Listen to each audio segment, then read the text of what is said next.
Joining us now is attorney Ian Carlton Schaefer, who is chair of Loeb & Loeb's New York Employment and Labor Practice. Mr. Schaefer advises clients on the issue of pay transparency law and other workplace issues. Mr. Schaefer, good morning.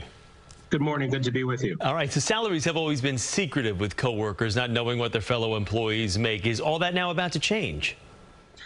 It is slowly, I would say. Look, this law is certainly a game changer for both employers and existing employees, as well as job seekers. And the goal, of course, is to try to close or minimize any pay gaps that exist along the lines of gender, racial, or ethnic lines. And the vehicle for doing so is this law. And as we said at the top, effective November 1, 24 hours ago, we pulled back the curtain on many pay practices for employers in New York City. So any advertisement for a New York City job as of yesterday must include a good faith salary range or hourly range for every job, for every promotion, for every transfer that's advertised to a pool of applicants.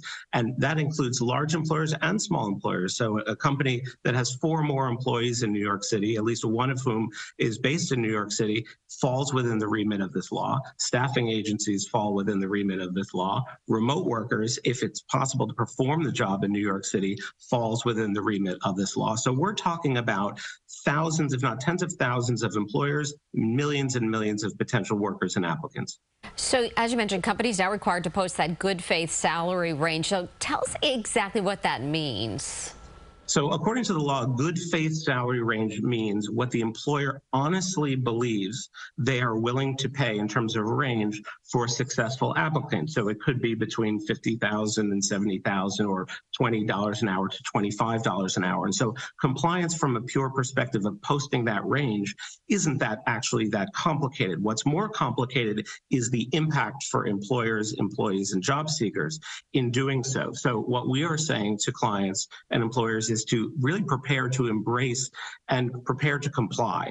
And we're seeing a different range of reactions from companies, from a full embrace, which are saying we are going to go forward and proactively post these ranges for New York City employers. We're going to proactively post them not just in New York City, but throughout the country, because it's the right thing to do.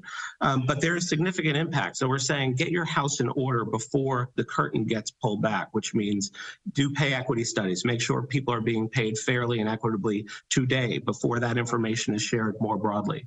Prepare at the end of the year, particularly managers, leaders, executives, to have the inevitable conversations as to why someone falls in the middle of the range and not the top end of the range. People are invariably going to be asking, why don't I fall at the top end of this posted salary range? And employers are going to have a pretty good reason, based on legitimate non-discriminatory reasons, for why someone sits there. Like we said at the top too, benchmarking is going to become increasingly important, because not only am I going to know what my employer is paying for my position, but I'm going to know what a competitive firm might pay. So when you talk about retention, when you talk about potential attrition, when you talk about potential net payroll cost overall of the course of a business, this has significant financial implications for all employers. Talk about then some of your corporate clients, because this has them, it looks to be, from what you're explaining here, totally exposed. What is their biggest concern with this new transparency now?